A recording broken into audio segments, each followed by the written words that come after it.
بچوں آج ہم پڑھیں گے مواخات مدینہ۔ مواخات مدینہ کیا ہے، اس کے کیا معنی ہیں، اور اس کی جو ہے آپ اس کے بارے میں جان سکیں گے کہ مہاجرین کون ہیں اور انصار کون ہے، اور مواخات مدینہ کی ہمیشہ کے لیے جو اہمیت ہے وہ کیا ہے۔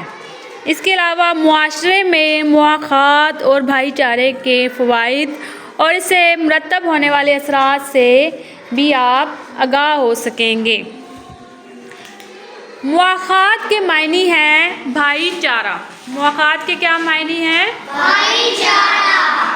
نبوت کے 13ویں سال مسلمانوں نے کفار کے مظالم سے تنگ آ کر، جو وہاں کے کافر لوگ تھے نا، وہ مسلمانوں پہ ظلم کرتے تھے۔ جب حضرت محمد صلی اللہ علیہ وسلم کا نبوت کا 13واں سال آیا نا، تو ان کے جو ہے مظالم بہت زیادہ بڑھ گئے تھے، تو مسلمانوں نے ان سے تنگ آ کر مکہ مکرمہ سے مدینہ منورہ ہجرت کی۔ پہلے حضور پاک صلی اللہ علیہ وسلم جو ہیں وہ مکہ میں رہتے تھے۔ جب کفار نے بہت زیادہ ظلم کیا تو وہ سارے جو ہیں مسلمان جو ادھر کے تھے، انہوں نے نبی اکرم صلی اللہ علیہ وسلم کے ساتھ جو ہے وہ ہجرت کی اور وہ مدینہ منورہ آ گئے۔ بچوں کیا آپ کو پتہ ہے کہ جو مدینہ منورہ میں مسلمان رہتے تھے ان کو کیا کہتے ہیں، اور جو مکہ سے ہجرت کر کے مدینہ میں گئے تھے ان کو کیا کہتے ہیں؟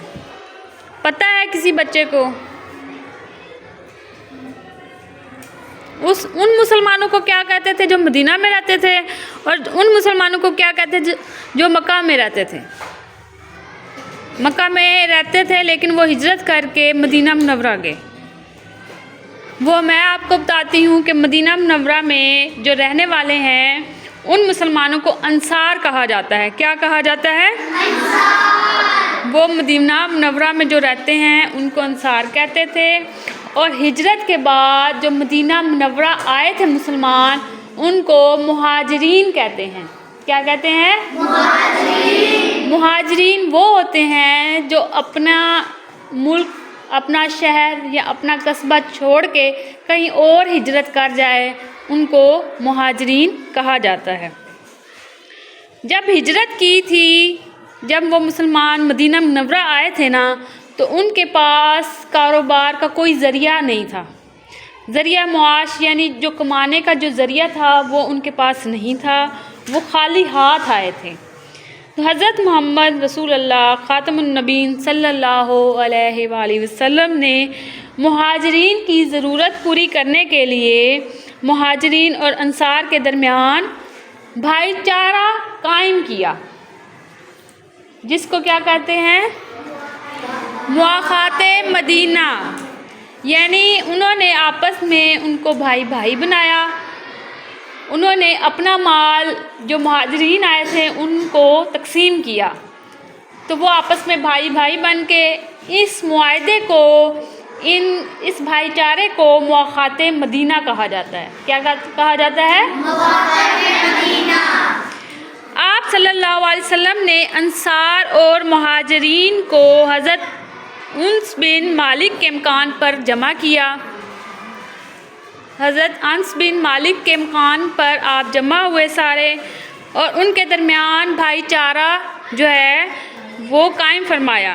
ان کی کل تعداد کتنی تھی؟ 90 تھی۔ ان کی جو مسلمان ہجرت کر کے آئے تھے ان کی تعداد تھی 90، اور وہ حضرت انس بن مالک کے گھر آئے تھے، اور وہاں پر آپ صلی اللہ علیہ وسلم نے کیا کیا تھا؟ ایک مہاجر کا ہاتھ دوسرا جو انصار تھا اس کے ہاتھ میں دیا اور فرمایا کہ آج سے تم بھائی بھائی ہو۔ یوں یہ لوگ ایک دوسرے کے دکھ درد کے ساتھی قرار پائے۔ انصار نے مہاجرین کا ہر طرح سے خیال رکھا، اپنے گھر لے گئے اور اپنی ہر چیز میں شریک کیا۔ حضرت سعد بن ربی نے حضرت عبد الرحمن بن عوف سے کہا، میں انصار میں سب سے زیادہ مالدار ہوں، کہ آج تم مالدار ہو تو آپ رضی اللہ تعالیٰ عنہ میرا مال 2 حصوں میں تقسیم کر کے آدھا حصہ لے لیں۔ ضرورت مند ہونے کے باوجود حضرت عبد الرحمن نے آدھا مال لینے سے انکار کر دیا۔ انہوں نے اپنے بھائی پر بوجھ بننے کی بجائے خود محنت مزدوری کرنے کا فیصلہ کیا، جس کے نتیجے میں وہ جلد ہی خوشحال ہو گئے۔ انہوں نے کہا کہ نہیں، میں یہ مال نہیں لوں گا بلکہ میں خود محنت کروں گا اور کماؤں گا۔ لیکن کچھ مہاجرین نے آپس میں جو ہے وہ کر لیا تھا، بھائی چارہ قائم کر کے انہوں نے اپنا مال آدھا مال جو ہے دوسروں کو دیا تھا اور ان کا ہر طریقے سے خیال رکھا تھا۔ آج کے لیے اتنا ہی کافی ہے کہ آپ نے اتنا یہ یاد کرنا ہے، اور اس کے جو آنسر کویسچنز ہیں، جو لاسٹ پہ ایکسرسائز ہے، وہ بھی آپ نے کرنی ہے۔ یہ میں آپ سے پوچھوں گی کل جو ہے کہ کون سے، یعنی آپ نے یہ کیا یاد کیا ہے۔ میں آپ سے پوچھ سکتی ہوں کل تعداد کتنی تھی، مواقعات مدینہ کے کیا معنی ہیں، تو اس طرح کے آپ نے شارٹ آنسر وغیرہ یاد کرنے ہیں۔ تو اس ویڈیو کو لائک کریں، سبسکرائب کریں، پسند آئے تو، اور پسند آئے گی، کیوں نہیں آئے گی، آئے گی پسند، تو آپ نے اس کو سبسکرائب کرنا ہے چینل کو جنہوں نے نہیں کیا، اور اس ویڈیو کو لائک کرنا ہے۔ کمنٹ بھی لازمی کیا کریں کہ ویڈیو پسند آئی ہے کہ نہیں آئی ہے۔ ٹھیک ہے، اللہ حافظ۔